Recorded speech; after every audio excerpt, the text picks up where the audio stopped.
Hello and welcome to study with LVR। आज की हम अपनी इस वीडियो में हिमाचल प्रदेश जीके का जो पार्ट 10 है उसको डिस्कस करेंगे। बेसिकली पार्ट 10 में हम हिमाचल प्रदेश टेट जो पंजाबी के लिए हुआ था 2019 में, जून 2019 में जो पंजाबी लैंग्वेज के लिए टेट हुआ था, उसमें से जो हिमाचल प्रदेश जीके का जो सेक्शन रहा था उसकी हम डिटेल एनालिसिस करेंगे। बेसिकली इसमें 6 क्वेश्चन जो थे वो पूछे गए थे, 6 क्वेश्चन। ठीक है, तो डिस्कस करेंगे फर्स्ट क्वेश्चन के साथ। फर्स्ट क्वेश्चन इसमें पूछा गया था फुलैच फेयर।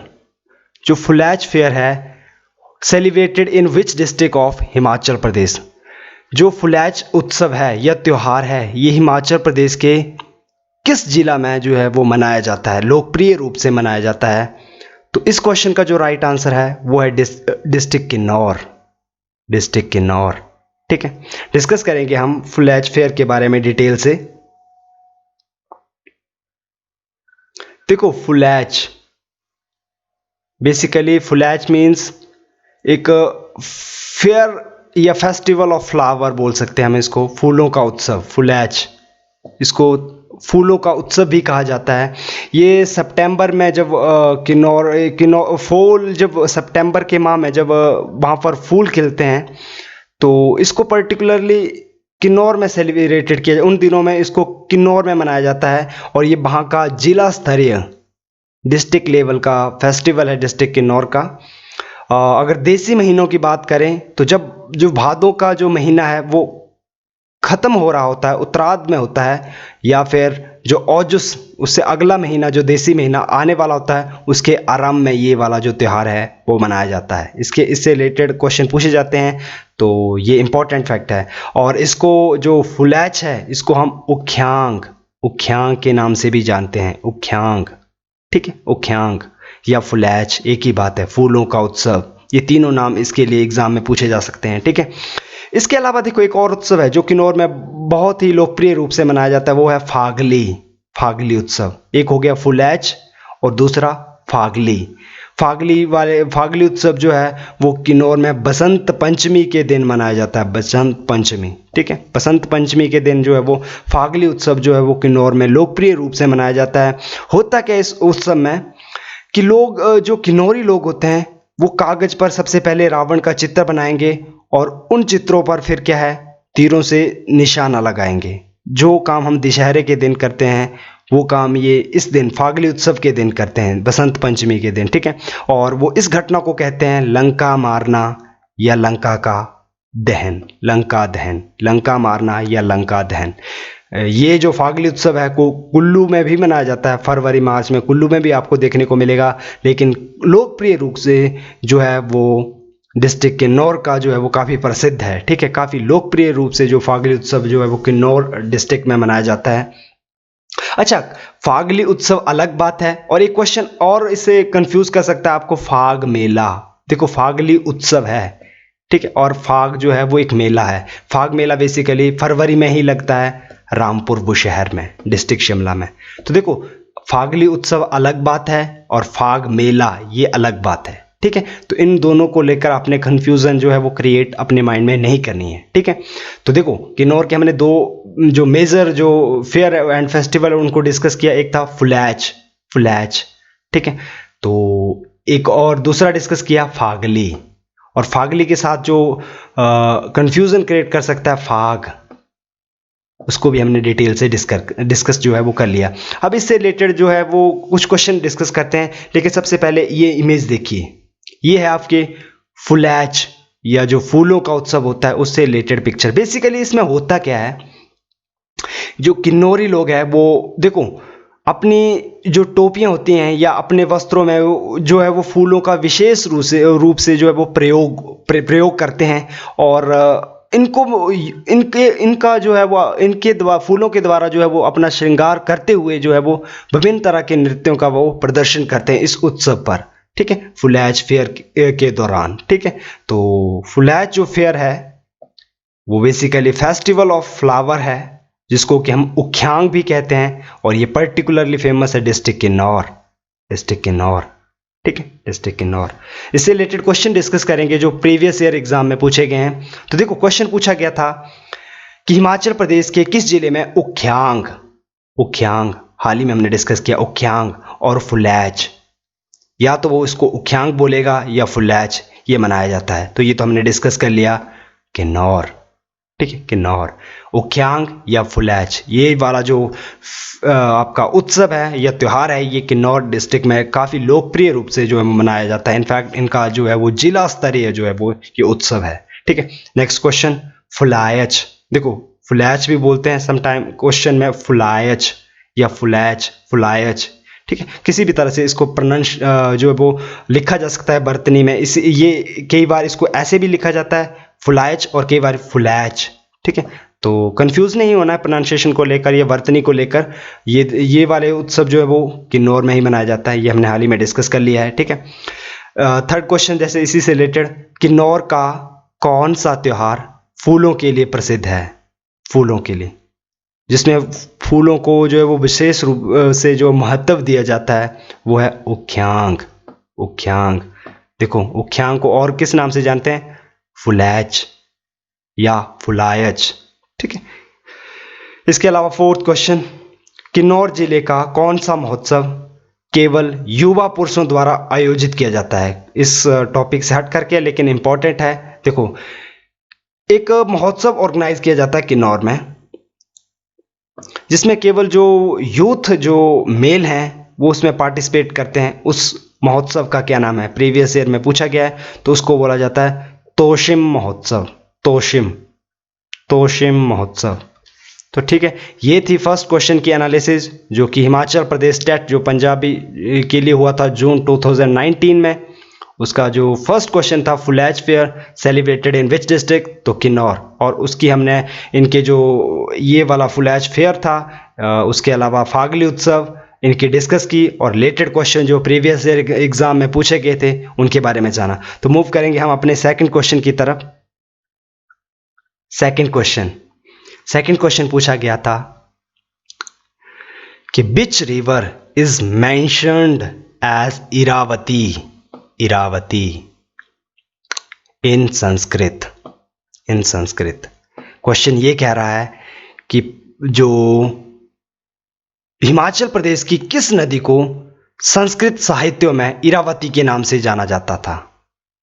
ठीक है, संस्कृत साहित्यों में इरावती के नाम से जाना गया, तो वो हिमाचल प्रदेश की उस नदी का नाम क्या है। तो देखो इरावती के नाम से, इरावती जो है वो बेसिकली एक संस्कृत नाम है किसका, रावी नदी का। रावी, रावी नदी, रावी नदी को कहा जाता था। जो संस्कृत ग्रंथ हुए हैं उनमें हमें रावी नदी का नाम इरावती देखने को मिलेगा, इरावती। ठीक है, इरावती। रावी नदी के बारे में हम डिस्कस करेंगे डिटेल से। इनफैक्ट अगर आपने मेरे प्रीवियस वीडियोस देखे होंगे तो उसमें हम सतलुज नदी के बारे में काफ़ी डिटेल से डिस्कस कर चुके हैं। ये हमारी सेकंड रिवर रहेगी, रिवर रावी। इसके बारे में जानेंगे हम, रावी। सबसे पहले प्राचीन नाम, सबसे पहले प्राचीन नाम। प्राचीन नाम, प्राचीन काल में दो तरीके से इसके नाम हुए। सबसे पहले वैदिक ग्रंथों में, तो वैदिक काल में या ऋग्वैदिक काल में जो रावी नदी को कहा जाता था पुरुषनी, पुरुषनी। ठीक है, और जो संस्कृत साहित्य हुए हमारे उसमें रावी नदी का नाम देखने को मिलता है इरावती, इरावती। ठीक है, इसके उद्गम की बात करेंगे। उद्गम, देखो रावी नदी का उद्गम होता है जिला कांगड़ा से। जिला कांगड़ा में कहाँ से, जिला कांगड़ा में आपको देखने को मिलती है धौलाधार पर्वत श्रृंखला, जिसको कि हम मौलाक पर्वत भी कहते हैं। मैंने आपको प्रीवियस पार्ट में इसको याद रखने की ट्रिक जो थी वो शेयर की थी आपके साथ। देखो धौलाधार के ऊपर लगती हैं 2 मात्राएं और मौलाक के ऊपर भी लगती हैं 2 मात्राएं, तो धौलाधार पर्वत श्रृंखला को क्या कहा जाएगा, मौलाक। ठीक है, धौलाधार पर्वत श्रृंखला में एक जगह है, एक गांव है बड़ा बंगाल। इनफैक्ट हिमाचल प्रदेश का एक विधानसभा क्षेत्र भी है बड़ा बंगाल। इस रीजन में 2 हिमखंड हैं, 2 हिमखंड है। एक का नाम है बादल और एक का नाम है तंतगिरी। जब ये पिघलते हैं तो इनके पिघलने से बनती है आपकी रावी नदी। ठीक है, कौन कौन से?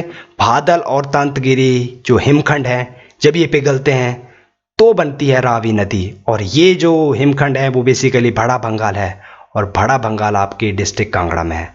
तो इनडायरेक्ट में मैं ये कह सकता हूँ कि जो रावी नदी है उसका उद्गम होता है डिस्ट्रिक्ट कांगड़ा से, और पर्टिकुलर प्लेस है बड़ा बंगाल। अगर अपने जो हाल ही में हिमाचल प्रदेश जेवीटी का जो CET कॉमन एंट्रेंस टेस्ट 2020 हुआ है, उसमें ये क्वेश्चन पूछा गया था कि बड़ा बंगाल ये हिमाचल प्रदेश के, ये जो जगह है वो हिमाचल प्रदेश के किस जिले में स्थित है? तो डिस्ट्रिक्ट कांगड़ा, डिस्ट्रिक्ट कांगड़ा। तो क्वेश्चन किसी भी रूप में पूछा जा सकता है। ठीक है, अच्छा, इसकी ट्रिब्यूटरीज कौन कौन सी हैं? ट्रिब्यूटरीज, सहायक नदियां। ठीक है, इसमें जो मेजर रिवर है, तो देखो एक तो हो गया भादल और तंतगिरी। ठीक है, ये जलधाराएं हैं, दो अलग अलग हिमखंडों से पिघलने से निकलकर जब मिल जाती है तो रावी नदी बनती है। ठीक है, उसके अलावा सियूल, बैरा, चिड़चिंद नाला, छतराड़ी, छतराड़ी बोल दो या छतराड़ी या छतरानी, साल, बलजेड़ी, बोढिल या समटाइम बुधिल।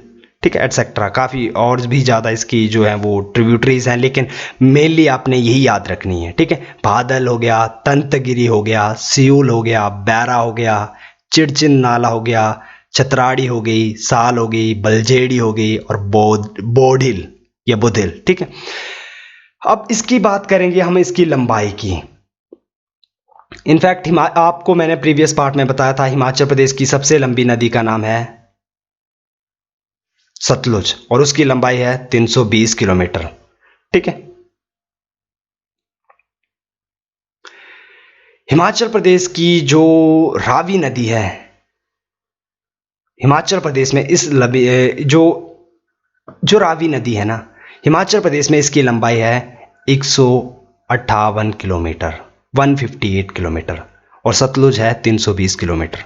ठीक है, और ये देखो रावी नदी की जो कुल लंबाई है वो 720 किलोमीटर है, लेकिन इन 720 में से सिर्फ HP में ये 158 किलोमीटर का जो सफ़र है वो तय करती है।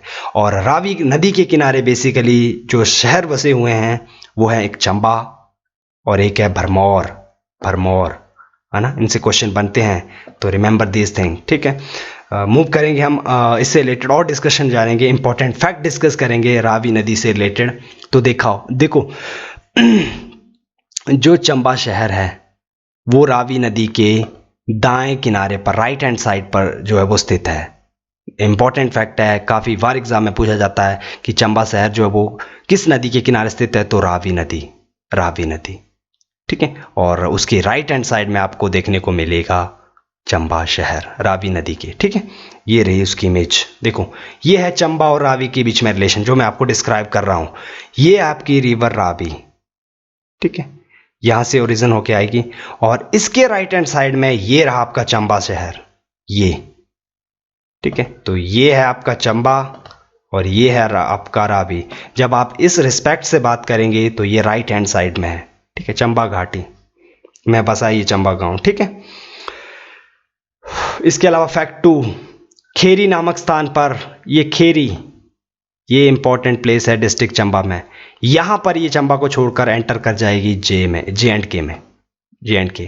ठीक है, खेरी नामक स्थान पर ये डिस्ट्रिक्ट चंबा और हिमाचल प्रदेश दोनों को छोड़कर एंटर कर जाएगी जम्मू और कश्मीर में। ठीक है, रावी नदी, इससे रिलेटेड थर्ड फैक्ट, रावी नदी जो है वो अलग करती है पीर पंजाल पर्वत श्रृंखला को धौलाधार पर्वत श्रृंखला से अलग करने वाली नदी है रावी नदी।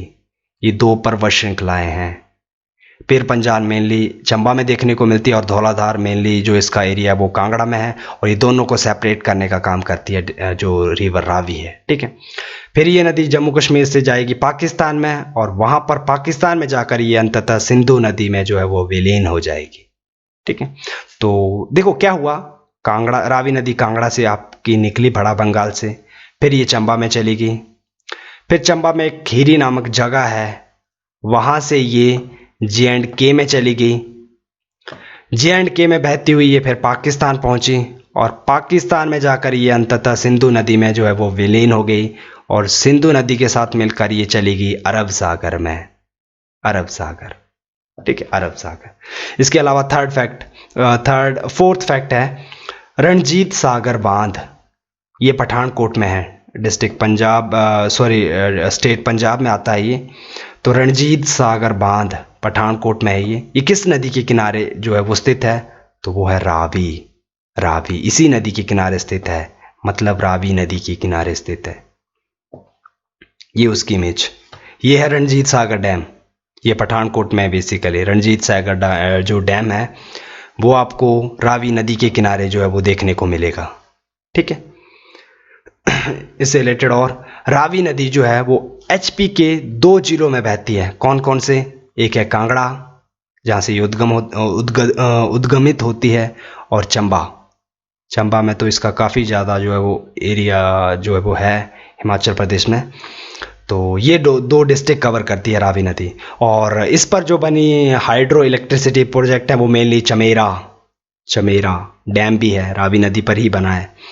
चमेरा 1 हो गया, चमेरा 2 हो गया और ब्यारा सियोल, ये सेंट्रल गवर्नमेंट की हैं 3 जो हाइड्रो इलेक्ट्रिसिटी प्रोजेक्ट जो रावी नदी पर बने। ये सेंटर और स्टेट जो है वो मिलकर इस पर काम करते हैं। होली ये स्टेट की है, इसमें Himachal Pradesh state electricity board जो है वो बिजली बनाने का काम करता है। और ये कुछ प्राइवेट सेक्टर की हैं जो कि प्रीवियस ईयर में जैसे बुधेल पूछा गया था बुधेल के बारे में तो पूछा जा चुका है।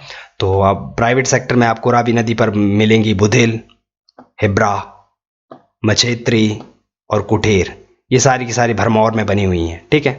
कुठेर ये सारी की सारी भरमौर में है, प्राइवेट सेक्टर के अंतर्गत आती हैं। और इसके अलावा हो गया बड़ा बंगाल जो कांगड़ा में बनी हुई है ये रावी नदी पर, ये प्राइवेट सेक्टर में ही है। तो ये हैं कुछ इसकी प्राइवेट सेक्टर की।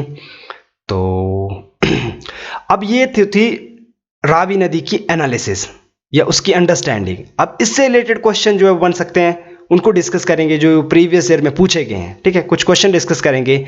रणजीत सागर बांध, ये क्वेश्चन पूछा गया है, ये किस नदी के किनारे स्थित है या किस नदी पर बना है? तो रावी, ये डिस्कस कर लिया हमने, ठीक है। इसके अलावा सेकंड क्वेश्चन जैसे ये पूछा गया है प्रीवियस ईयर में, 4 नदियां हैं, आपको ऑप्शन में 4 नदियां दी हुई हैं, चिनाब, रावी, झेलम और सतलुज।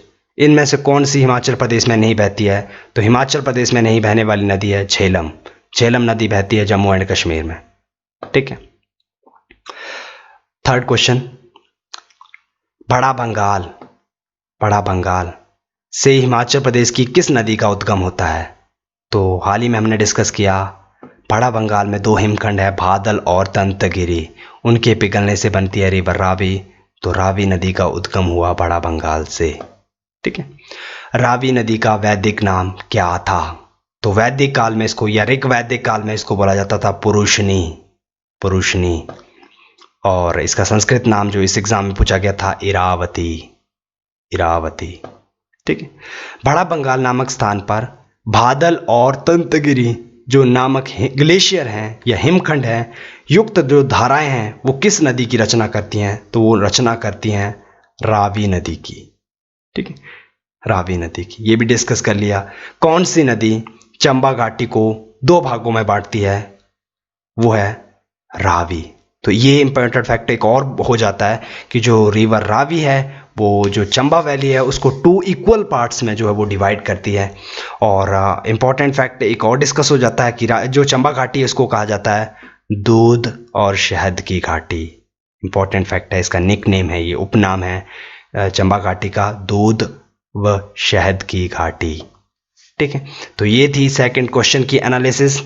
मूव करेंगे हम अपने थर्ड क्वेश्चन की तरफ जो इस एग्जाम में पूछा गया था। थर्ड क्वेश्चन पूछा गया था कि when did mountaineering training institute at Manali came into existence?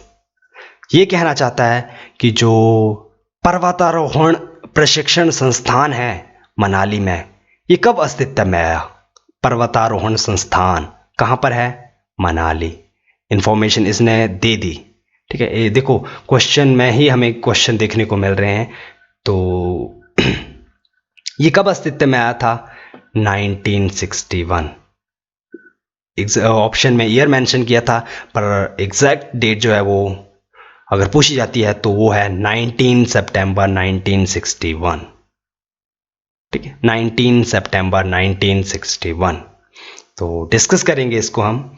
देखो इसका पूरा नाम, जो एक पर्वतारोहण संस्थान है हिमाचल प्रदेश के मनाली में, उसके बारे में डिस्कस करेंगे। इसका जो नाम है वो जुड़ा हुआ है अटल बिहारी वाजपेयी के साथ।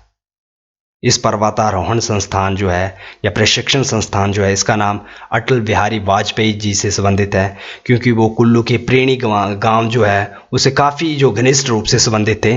तो इस जो संस्थान का जो पूरा नाम है वो है Atal Bihari Vajpayee Institute of Mountaineering and Allied Sports. ठीक है, ये इसका Atal Bihari Vajpayee Institute of Mountaineering and Allied Sports कब एग्जिस्टेंस में आया? ये 19 सितंबर 1961। ठीक है, 19 सितंबर 1961 को ये अस्तित्व में आया था। यहाँ पर जो है बेसिकली ट्रेनिंग दी जाती है किसकी? स्कीइंग की। इसके अलावा माउंटेन रेस्क्यू की और माउंटेनियरिंग की एटसेट्रा काफ़ी ज़्यादा यहाँ पर इवेंट्स की आपको ट्रेनिंग मिलती है। और इस यूनिवर्सिटी के जो प्रथम डायरेक्टर हुए हैं, प्रथम निदेशक हुए हैं, वो हैं हरनाम सिंह। ठीक है, क्वेश्चन डिस्कस करेंगे प्रीवियस ईयर में पूछे गए इससे रिलेटेड, जो पर्वतारोहण संस्थान से संबंधित है किसी प्रकार से, चाहे वो पर्वतारोही हो या पर्वतारोहण संस्थान से संबंधित हो, डिस्कस करेंगे हम उनको। देखो क्वेश्चन पूछा गया है प्रीवियस ईयर में कि वर्ष 1993, ठीक है, ईयर 1993 में हिमाचल प्रदेश से माउंट एवरेस्ट पर चढ़ने वाली सबसे कम उम्र की जो लड़की का नाम क्या है? Very very important question. ठीक है, इनफैक्ट हिमाचलियों के लिए ये गर्व की बात है। ठीक है, तो वर्ष 1993 में जो हिमाचल प्रदेश से कौन सी लड़की जो है वो माउंट एवरेस्ट पर चढ़ी थी और रिकॉर्ड बना था कि वो सबसे कम उम्र की थी उस समय 1993 में, तो उनका नाम है डिक्की डोलमा। ठीक है, ये कुल्लू से हैं। इन्होंने 19 वर्ष की आयु में जो वो विश्व की सबसे ऊंची चोटी जो माउंट एवरेस्ट है उसको फतेह किया था, और एग्जैक्ट डेट थी 10 मई 1993।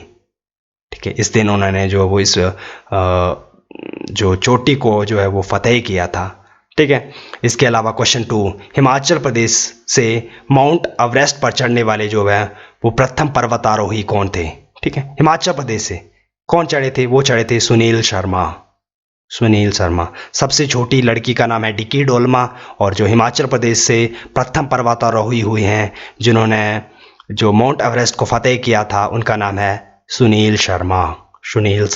ठीक है, एक हिमाचल प्रदेश से बेसिकली हम डिस्कस कर लेते हैं कि हिमाचल प्रदेश से पर्वतारोही हुए कौन कौन से हैं। तो एक हुई है डिक्की डोलमा, इनसे क्वेश्चन पूछे गए हैं तो ये इंपॉर्टेंट है। इसके अलावा सुनील दत्त शर्मा, ये प्रथम हुए हिमाचल प्रदेश से, सुनील दत्त शर्मा। इसके अलावा दीपू शर्मा। ठीक है, इसके अलावा Radha Devi, Prem Singh, Viking Bhanu, very important, Viking Bhanu, Rajiv Sharma और बलदेव शर्मा। ये कुछ 6-7 जो पर्वतारोही हुए हैं हिमाचल प्रदेश से, लेकिन इनमें से हम सभी को तो याद रख नहीं सकते, लेकिन जो इम्पोर्टेंट है उनको हम याद रखने की कोशिश करेंगे। एक का नाम है डिक्की डोलमा। ठीक है, डिक्की डोलमा। दूसरी एक हो गई डिक्की डोलमा, एक सुनील दत्त शर्मा जो पहले थे, और तीसरा आपने याद रखने की कोशिश करनी है, या ये हैं वाइकिंग भानु।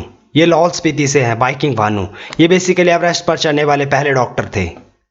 ये लाहौल स्पीति डिस्ट्रिक्ट से संबंध रखते हैं, तो ये एवरेस्ट पर चढ़ने वाले पहले डॉक्टर थे। तो ये 3 नाम हमारे लिए काफ़ी एग्ज़ाम प्रस्पेक्टिव से काफ़ी ज़्यादा इम्पॉर्टेंट रहेंगे, तो इनको याद रखने की कोशिश करेंगे हम। ये रही हिमाचल प्रदेश जो पर्वतारोहण संस्थान है, अटल बिहारी वाजपेयी जी के नाम पर इसका जो है वो नामकरण किया गया है। ये उसकी एक इमेज, ये 2 अलग अलग इमेज है बेसिकली। तो ये देखो उसका लोगो, इस तरीके का आपको ये लोगो देखने को मिलेगा, इस पर इसका नाम लिखा हुआ है, मनाली में है ये, और 19 सितंबर 1961 ये बना था। ये डेट आपको याद रखनी है, कम से कम यह ईयर तो आपको ज़रूर याद रहना चाहिए, ईयर 19 सितंबर 1961, और ये इसकी इमेजेस। ठीक है, मूव करेंगे हम अपने फोर्थ क्वेश्चन की तरफ। तो फोर्थ क्वेश्चन जो है वो पूछा गया था, what was the earlier name of advance study institute. ठीक है, जो उच्च अध्ययन संस्थान है, भारतीय उच्च अध्ययन संस्थान जो है वो, उसको पुराने और या उसका पुराना नाम जो है वो बेसिकली क्या है, उसको क्या बोला जाता था? Option A Viceregal Lodge, Gorton Castle, Barnes Court या पीटरहॉफ। तो देखो, अगर आपने मेरे प्रीवियस पार्ट देखे होंगे तो उसमें मैंने वाइस रीगल लॉज इसके बारे में डिटेल से डिस्कस किया होगा। तो इनफैक्ट ये क्वेश्चन जो है वो काफ़ी टाइम रिपीट होता है, तो अगर आपने वो मेरे प्रीवियस पार्ट नहीं देखे हैं तो उनको एक बार ज़रूर विज़िट कीजिए। काफ़ी इंपॉर्टेंट इन्फॉर्मेशन जो है वो हिमाचल प्रदेश जीके से रिलेटेड आपको वहाँ पर जो है वो देखने को मिलेगी, सीखने को मिलेगा वहाँ पर काफ़ी कुछ आपको, तो विज़िट कीजिए।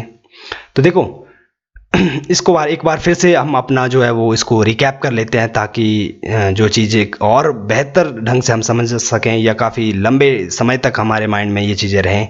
तो डिस्कस करेंगे। देखो, Indian institute of advance study ये आज है, इससे पहले नहीं था ये Indian institute of advance study.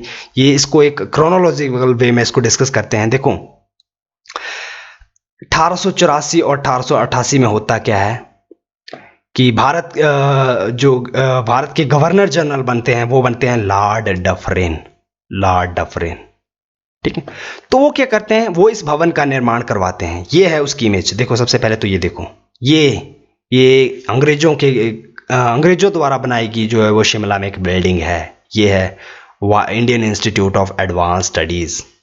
ठीक है, इसके बारे में देखो, होता क्या है, लॉर्ड डफरिन बन गए 1884 और 88 में। ठीक है, तो उन्होंने क्या है कि अपने इस काल के दौरान जो है वो एक वायसराय, आने वाले जो नेक्स्ट जो वायसराय होंगे उनकी सहूलियत के लिए, उनके जो निवास के लिए एक उचित प्रबंध करने के लिए एक भवन का निर्माण किया, और इस भवन का नाम रखा इन्होंने वायसराय लॉज या वाइस रीगल लॉज। ठीक है, वायसराय लॉज। ठीक है, फिर काफ़ी ज़्यादा जो वायसराय उनके बाद आए वो इस भवन में रहे। ठीक है, और इनफैक्ट ये शिमला की पहली बिल्डिंग थी जहां पर बिजली आई थी। प्रीवियस पार्ट में हम डिस्कस कर चुके हैं इसको।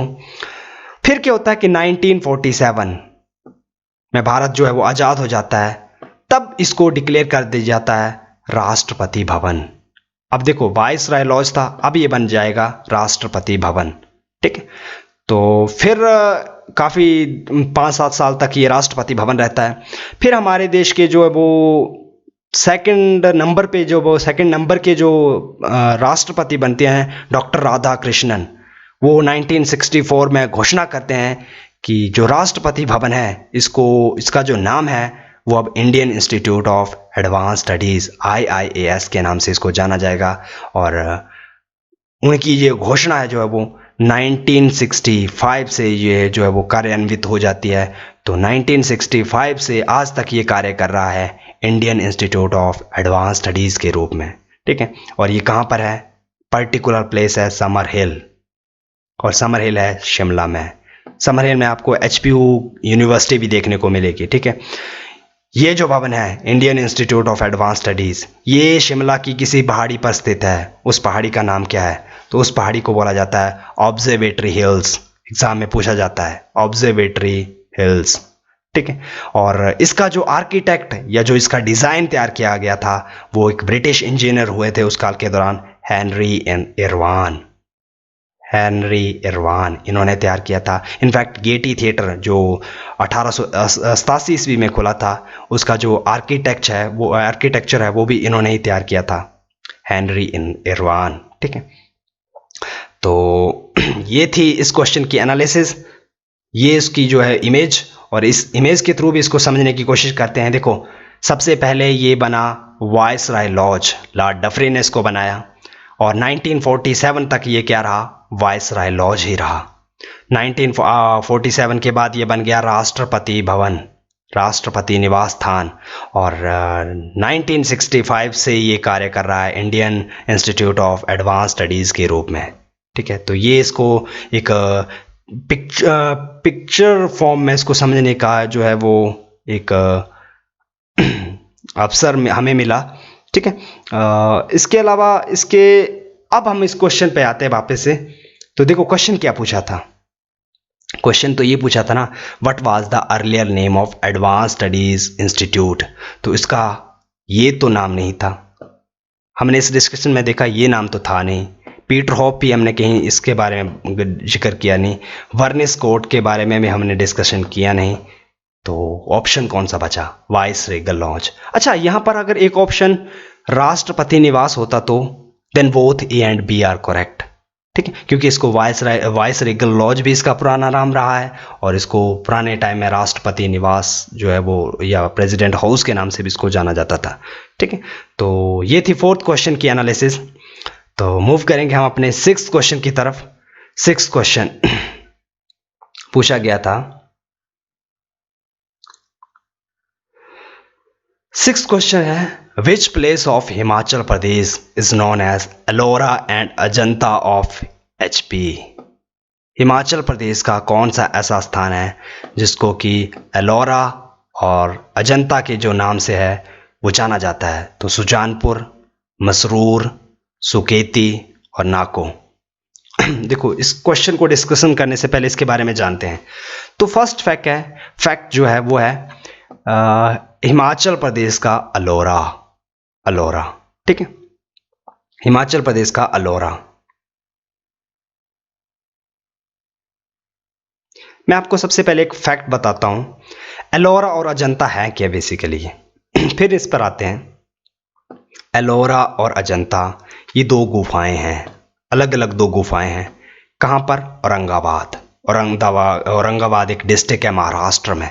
तो ये स्टैटिक जीके में अब काफ़ी बार पूछा जाता है, अजंता और एलोरा की जो गुफाएं हैं वो कहाँ पर हैं। तो अगर पर्टिकुलर जगह तो औरंगाबाद, और अगर स्टेट पूछा तो महाराष्ट्र। ठीक है, यहाँ पर दो गुफाएं हैं। ठीक है, आपने इतना सा अभी के लिए याद रखना है। ठीक है, अब ये WHO की जो यूनेस्को की वर्ल्ड हेरिटेज साइट होती है उसमें भी ये दोनों गुफाएं जो है वो रजिस्टर्ड हुई हैं। ठीक है, तो अब देखो यहां पर आते हैं हम अपने फैक्ट पर। हिमाचल प्रदेश का अलोरा, ये कहा जाता है मशरूर एकाशम मंदिर, मशरूर रॉक कट टेम्पल। ये नगरोटा सूरिया जो तहसील है उसमें पड़ता है। तो ये बेसिकली भगवान शिव को समर्पित है, और इसका जो निर्माण है वो 8वीं शताब्दी के दौरान जो वो कश्मीर के राजा हुए हैं ललितादित्य, उन्होंने करवाया था। ठीक है, लेकिन इसको हिमाचल प्रदेश का एलोरा क्यों कहा जाता है। देखो पहले तो मैं आपको इसकी इमेज बताता हूँ। ये है मसरूर रॉक कट टेम्पल, ये कांगड़ा में है, नगरोटा सूरिया। ठीक है, इसको कहा जाता है एलोरा ऑफ हिमाचल प्रदेश या हिमाचल। ठीक है, तो बेसिकली ये चट्टानों को काट कर बनाया गया मंदिर है। ठीक है, तो इसको एलोरा क्यों कहते हैं, मैं आपको एक फैक्ट बताता हूँ। देखो इसके पीछे कारण है। देखो एलोरा की जो गुफाएं हैं महाराष्ट्र में, उन पर जो नक्काशी की गई है, उन पर जो चट्टानों के जो जैसे जैसे चित्रकारी या जो मूर्तियां जिस प्रकार से बनाई गई हैं, सेम उसी प्रकार की मूर्तियां हमें इस मंदिर में भी हिमाचल प्रदेश के इस मंदिर में देखने को मिलती हैं। उसी प्रकार की काश्तकारी, नक्काशी, ये सारी की सारी इसी तरीके की जो प्रतिमाएं हैं वो इस मंदिर में भी जो है वो एज इट इज़ आपको देखने को मिलेगी। इसीलिए इसको कहेंगे हम हिमाचल प्रदेश का एलोरा। ठीक है, हिमाचल प्रदेश का अलोरा है क्योंकि अलोरा की तरह ही इसकी जो काश्तकारी है या नक्काशी जो है वो इसमें की गई है। ठीक है, ये है देखो रॉक कट, पहाड़ियों चट्टानों पर जो है बेसिकली जो है वो मूर्तियों का जो वो निर्माण कर दिया गया। आपको देखने में लग रहा होगा काफ़ी जो एक वैध जो है वो एक सुंदर जो है वो हमें एक पहाड़ों पर बनी कलाकृतियां जो है वो देखने को मिल रही हैं।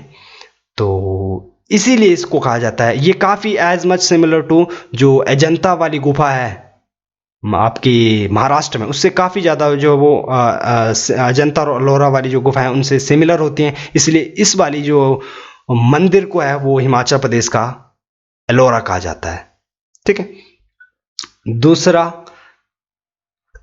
फैक्ट कि हिमालय का अजंता या हिमाचल प्रदेश का अजंता, एक तो हो गया एलोरा और एक हो गया हिमालय का अजंता। ये हिमालय का अजंता किसे कहा जाता है या हिमाचल प्रदेश का अजंता किसे कहा जाता है? ये कहा जाता है ताबो मोनेस्ट्री, ताबो मठ। देखो, मठ को विहार भी कहते हैं, मठ को आप विहार कहते हैं, इसको स्तूप भी कहते हैं मेरे ख्याल से। तो जो ताबो मोनेस्ट्री है वो आपको काजा में देखने को मिलेगी, स्पीति घाटी में है, ये गांव है काजा, वहाँ पर देखने को मिलेगी। तो लाहौल स्पीति डिस्ट्रिक्ट, घाटी स्पीति और पर्टिकुलर प्लेस काजा। और इसके बारे में फैक्ट ये है कि ये विश्व का सबसे प्राचीनतम मठ है, विश्व का सबसे प्राचीनतम मठ, सबसे पुराना मठ है ये। ठीक है। इसका जो निर्माण करवाया गया था वो करवाया गया था 996 ईस्वी में। ये शशोध, ठीक है, ये पश्चिमी तिब्बत के बेसिकली शासक हुए हैं, ये शशोध, इन्होंने इसका जो है वो निर्माण करवाया था। अब इसको हिमाचल प्रदेश या हिमालय का अजंता क्यों कहा जाता है? तो बेसिकली इसके दीवारों, ये जो है वो इस हिमालय की अजंता जो है, अजंता जो गुफा है महाराष्ट्र में, उस पर जो है वो महात्मा बुद्ध से संबंधित जो वो काफ़ी ज़्यादा प्रतिमाएं बनाई गई हैं, उनसे संबंधित चित्र हैं जो बौद्ध धर्म को रिप्रेजेंट करते हैं। तो वैसे के वैसे चित्र जो है वो आपको इस ताबो मठ में भी, ताबो मठ की जो अंदर है वहाँ पर भी आपको उसी तरह की कलाकृतियाँ जो है वो देखने को मिलती हैं। इसलिए इसको कहा जाता है हिमालय या हिमाचल प्रदेश का अजंता। ये इसके पीछे लॉजिक है। ठीक है, कहने के कारण है इसको ऐसा कहने के पीछे। ठीक है, ये रही उसकी ताबो मोनेस्ट्री की इमेज, यह है ताबो मोनेस्ट्री। ठीक है, इसको कहा जाता है अजंता ऑफ हिमालयाज या HP। ठीक है, ये उसके अंदर की दीवारें, जो अंदर की जो उसकी दीवारें हैं वहाँ पर इस तरीके की आपको जो है वो चित्रकारी देखने को मिलेगी जो कि as much similar to Ajanta cave in Maharashtra. That's why it's called Ajanta of Himalayas या HP। ठीक, अब इनको याद कैसे रखें? बच्चे एक दूसरे की जगह इनको मिक्स कर देते हैं, हिमाचल प्रदेश का एलोरा तो ताबो मठ, लेकिन नहीं, ऐसा नहीं है। मैं आपको याद रखने की एक ट्रिक बताता हूं। देखो, हिमाचल प्रदेश का एलोरा जब लिखोगे आपको शब्द देखने को मिलेगा ए। देखो, एलोरा लिखो आप, जब हिंदी में आप ए लिखोगे तो आपको देखने को मिलेगा ए, और जब आप मशहूर एकाशम मंदिर देखने को मिलेगा तो वहां पर भी आपको देखने को मिलेगा ए। तो देखो, ए और ए, एलोरा है यहां पर, अगर एलोरा में ए है तो दूसरी तरफ भी आपको ए देखने को मिलेगा, तो वही ऑप्शन करेक्ट रहेगा। एलोरा में भी ए और एकाशम में भी ए। ठीक है, हिमालय का जो अजंता है इसमें ए नहीं तो ताबो में भी ए नहीं, तो इनको मिक्स नहीं करना है। अगर एलोरा है तो एकाशम है। ठीक है, ए से ही इनको रिलेट करके याद रखना है, अदरवाइज ये एक दूसरे की जगह मिक्सअप होते हैं। ठीक है, तो रिमेंबर दिस थिंग। ये उनकी पिक्चर्स, और मैंने इसके साथ साथ आपको इसके जो है वो एलोरा और अजंता के कहने के पीछे जो लॉजिक थे, जो कारण थे, उनको भी डिस्कस किया। ठीक है, तो सिर्फ जो है इनको सिर्फ रटना नहीं है, चीज़ों को समझ करके चलना है, ताकि जो है वो हमारे जो माइंड पर वो किसी प्रकार की मेमोरी पर जो है वो किसी प्रकार का वर्डन ना पड़े। ठीक है, क्योंकि चीज़ों को समझ करके चलेंगे तो हमें जो है वो हमारे माइंड को किसी भी तरह की जो है वो उसको परेशानी, चीज़ों को याद रखने की जो परेशानी वो नहीं होगी। ठीक है, वेल अरेंज्ड या लॉजिकल वे में आप अपनी मेमोरी को चीज़ें अगर प्रदान करेंगे तो शायद उसे कोई दिक्कत नहीं होगी। ठीक है, तो अब क्वेश्चन पे आते वापस, ये कह रहा था कि हिमाचल प्रदेश का एलोरा और अजंता किसे कहा जाता है? तो देखो, सुजानपुर के बारे में तो कहीं जिक्र हुआ ही नहीं। ठीक है, सुकेती के बारे में भी नहीं हुआ, नाको के बारे में भी तो कोई हमने डिस्कशन किया नहीं। तो एक ही जगह बची, मसरूर, तो ऑप्शन बी। ठीक है, ऑप्शन बी। तो ये थी हमारे 5th क्वेश्चन की एनालिसिस। अब इस क्वेश्चन से रिलेटेड क्वेश्चन जो और क्वेश्चन है जो प्रीवियस ईयर एग्जाम में पूछे गए हैं उनको डिस्कस करेंगे। क्वेश्चन पूछा गया था कि कांगड़ा वैली, कांगड़ा घाटी के किस मंदिर को हिमाचल प्रदेश का एलोरा कहते हैं? एलोरा ऑफ हिमाचल प्रदेश। देखो एलोरा तो मशहूर एकाशम मंदिर, एकाशम लिखेंगे तो फिर से तो इस क्वेश्चन का जो करेक्ट आंसर था वो था मशहूर रॉक का टेम्पल या एकाशम मंदिर। ठीक है। सेकंड क्वेश्चन जो पूछा गया है इससे रिलेटेड कि किस स्थान को हिमाचल प्रदेश का अजंता कहा जाता है? अजंता में नहीं और ताबो में भी नहीं, तो ताबो मठ कहाँ पर है? काजा। काजा कहाँ पड़ता है? स्पीति वैली में। स्पीति वैली कहाँ है? लाहौल स्पीति डिस्ट्रिक्ट में। ठीक है। इसको आप HP का अजंता बोलो या फिर हिमालय का अजंता बोलो, एक ही बात है। ठीक है। देखो किस गोम्पा, देखो मैंने आपको बताया था ना, गोम्पा बोलते हैं, विहार बोलते हैं, मठ बोलते हैं, तो इन वर्डों को लेकर आपने कंफ्यूज नहीं होना है। आप मठ बोलो, बिहार बोलो या गोम्पा बोलो, बात एक ही है, आप मोनेस्ट्री को रिप्रेजेंट कर रहे हैं। ठीक है। किस गोम्पा या मठ के भित्ति चित्र जो है वो अजंता से मिलते जुलते हैं? मैंने आपको लॉजिक बताया था, अजंता से मिलते जुलते हैं, इसलिए इसको हिमालय का अजंता बोला जाता है। तो वो कौन सा है? ताबो मठ। तो इस क्वेश्चन का जो आंसर देने में दिक्कत तो होनी नहीं चाहिए थी, है ना। नेक्स्ट क्वेश्चन, हिमाचल प्रदेश का ऐतिहासिक है ताबो बौद्ध विहार। बौद्ध विहार, ठीक, ये किस घाटी में? देखो अभी हमने डिस्कशन किया, ये है काजा गांव में, स्पीति घाटी और लाहौल स्पीति डिस्ट्रिक्ट, तो कुछ भी पूछ सकता है वो। ठीक है। हिमाचल प्रदेश के प्रसिद्ध ताबो बौद्ध विहार, ये बेसिकली किस जो मटेरियल से बना हुआ, किस सामग्री से बना है, क्वेश्चन पूछा गया था। तो इसको बनाने के लिए मेनली जो मिट्टी के गारे का यूज़ किया गया है, मिट्टी के गारे का यूज़ जो है वो इसको बनाने के लिए मुख्यतः किया गया है। ठीक है। क्वेश्चन और पूछे गए हैं और डिस्कस करेंगे कि किस मठ का निर्माण पश्चिमी तिब्बत के शासक, मैंने आपको अभी बताया, इसका जो निर्माण है वो पश्चिमी तिब्बत के शासक ये शशोध इसने 996 ईस्वी में करवाया था। तो वो कौन सा मठ था? तो वो था ताबो। विश्व का सबसे ओल्डेस्ट मोनेस्ट्री है ये ताबो। और इसे लास्ट क्वेश्चन और डिस्कस करेंगे जो प्रीवियस ईयर एग्जाम में पूछा गया है कि मसरूर रॉकेट टेम्पल वो कांगड़ा की किस तहसील में पड़ता है? तो देहरा गोपीपुर। यहां पर मेरे को थोड़ी सी कंफ्यूजन है कि कहीं ये नगरोटा सूरिया में तो नहीं पड़ता है, तो इसको थोड़ा सा चेक कर लेंगे। ठीक है, इसको चेक कर लेना। ये मेरे ख्याल से नगरोटा सूरिया में पड़ता है, नगरोटा सूरिया होना चाहिए यहाँ पर करेक्ट आंसर। इसको एक बार देख लेंगे।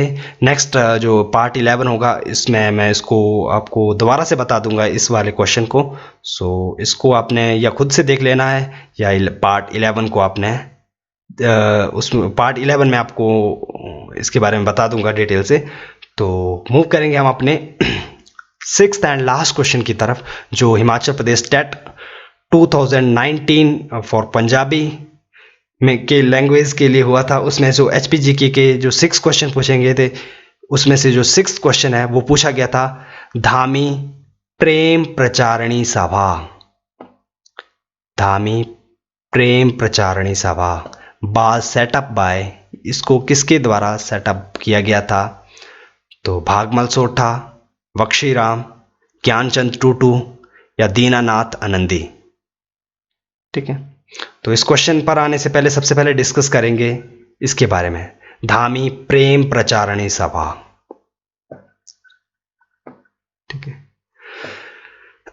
मैंने आपको प्रीवियस पार्ट में धामी जो गोलीकांड हुआ था उसमें इस सभा के बारे में भी डिस्कस किया था, और धामी गोलीकांड पर भी काफ़ी जो विस्तृत जो एक कहानी, एक स्टोरी सुनाई थी मैंने आपको, स्टोरी स्टाइल में इसको आपको एक्सप्रेस किया था।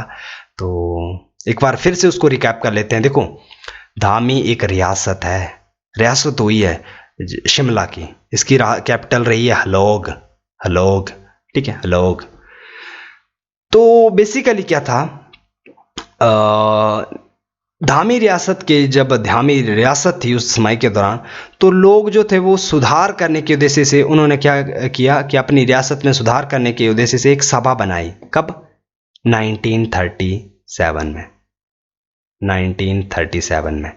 और इसका जो नाम रखा गया वो रखा गया धामी प्रेम प्रचारणी सभा, ठीक है, और इसके अध्यक्ष बने बाबा नारायण दास, ठीक है। देखो उन्होंने जो किस पर्सपेक्टिव को कि वो वहां पर कुछ सामाजिक कुछ आर्थिक सुधार करेंगे, तो ठीक है, उन्होंने एक सभा संगठित कर दी, एक संगठन बना लिया और उसका नाम रख दिया धामी प्रेम प्रचारणी सभा, ठीक है। फिर क्या हुआ कि धीरे धीरे जैसे ये ग्रुप आगे इसका जो है वो बढ़ता गया, अग्रसर होता गया, तो इसने धीरे धीरे क्या है कि राजनीतिक कार्यों में भी हस्तक्षेप जो है वो करना शुरू कर दिया और उन राजनीतिक गतिविधियों में ये भाग लेने लग पड़ा, ठीक है। फिर इसने क्या किया कि ये वाला जो ग्रुप है जैसे वो इसमें शामिल होने लग पड़ा, तो फिर उसने जो है वो एक बड़ा जो संगठन था हिमालय रियासती प्रजामंडल, उसमें जो है वो उसमें जो है वो अपनी जो है वो एक पहुंच बनाने लगा या उसमें जो शामिल होने की कोशिश करने लगा, ठीक है। और इसके जो मुख्य यहाँ पर जो एक नेता थे भागमल सोटा जी, उनसे उनकी जो है वो इस सभा के लोगों की मुलाकात होती है भागमल सोटा जी से। फिर क्या होता है, भागमल सोटा जी इस सभा का नाम जो है वो धामी प्रेम प्रचारणी सभा से बदलकर धामी प्रजामंडल जो है वो उसको मैं कन्वर्ट कर देते हैं इसको, ठीक है। और फिर क्या होता है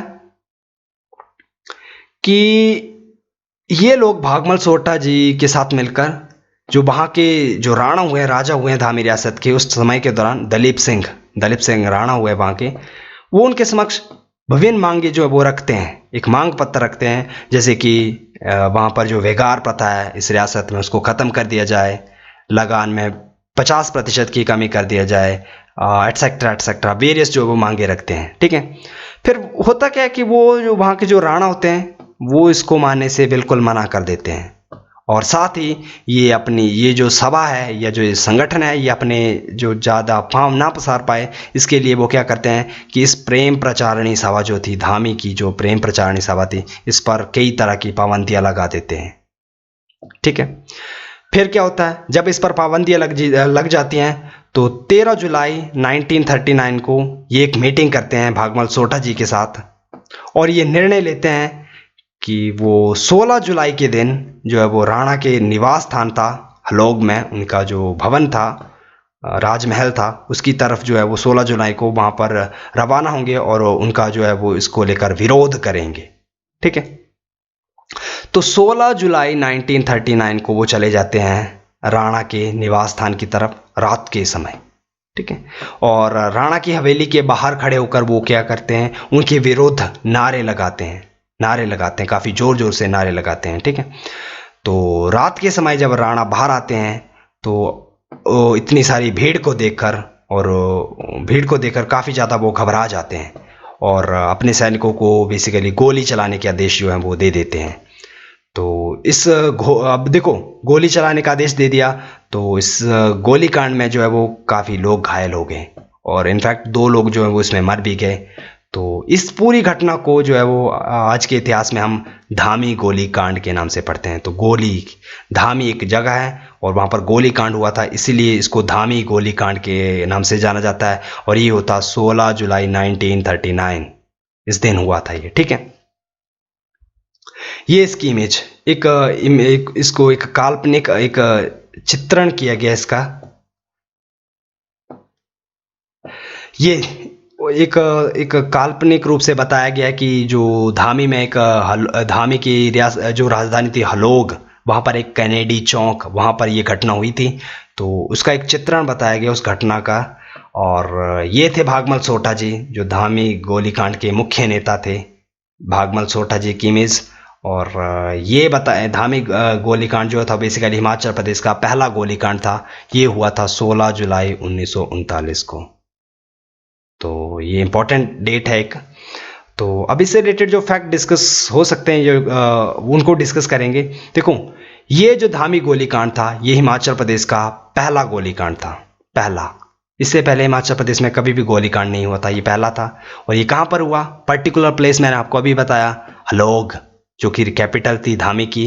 हलोग में कैनेडी चौक है, वहाँ पर ये हुआ था 16 जुलाई 1939 को, ठीक है। जब इस घटना के बारे में महात्मा गांधी जी को पता चला तो उन्हें काफ़ी दुख हुआ और उन्होंने पंडित जवाहरलाल नेहरू जी को आदेश दिया कि वो इसकी जांच के लिए अधिकारियों की नियुक्ति करें। तो पंडित जवाहरलाल नेहरू जी ने एक जांच कमेटी बनाई और उसके जो सदस्य रखे लाला दुलीचंद जो कि वकील थे पेशे से, देव सुमन और श्याम लाल खन्ना, और अध्यक्ष बने थे इसके लाला दुनीचंद। ठीक है। और जो भागमल सोठा जो इस धामी गोली कांड के बाद जीवित रह गए थे, उनको जो है वो बेसिकली मुख्य नेता थे, इनको पकड़ के जो है वो अंबाला जेल में डाल दिया गया। तो अब आते हैं हम अपने इस क्वेश्चन पर जो पूछा गया था। ये पूछा गया था कि जो धामी प्रेम प्रचारणी सभा थी, इसको किसने सेटअप किया था? तो इसको सेटअप करने में जो है वो काफी योगदान रहा था भागमल सोठा। बेसिकली इसके फाउंडर थे ये। हाँ, हालांकि इन्होंने इसका नाम जो था वो कन्वर्ट कर दिया था, धामी प्रजामंडल बना दिया था, लेकिन इसको फाउंड करने में इनका काफी ज्यादा योगदान रहा था। बेसिकली ये मेन लीडर थे इस सभा के। ठीक है। तो एक बार ना इन क्वेश्चनों को रिकैप कर लेते हैं, क्या डिस्कस किया हमने।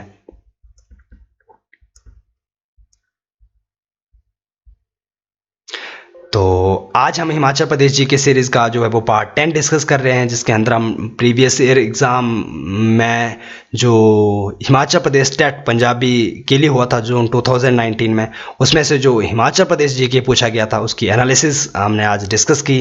6 क्वेश्चन जो है टोटल इसमें पूछे गए थे। तो फर्स्ट क्वेश्चन था फुलैच फेयर, जिसको उख्यांग भी कहते हैं, फुलाइच भी बोला जाता है, या फूलों का फेस्टिवल ऑफ फ्लावर कह लीजिए आप इसको। ये काफ़ी फेमस है डिस्ट्रिक्ट किन्नौर। सेकंड क्वेश्चन हमने डिस्कस किया, which river is mentioned as Iravati in Sanskrit. तो इरावती कहा जाता था रावी नदी को, इनका संस्कृत नाम था, और वैदिक काल में इसको कहा जाता था पुरुषनी। ठीक है।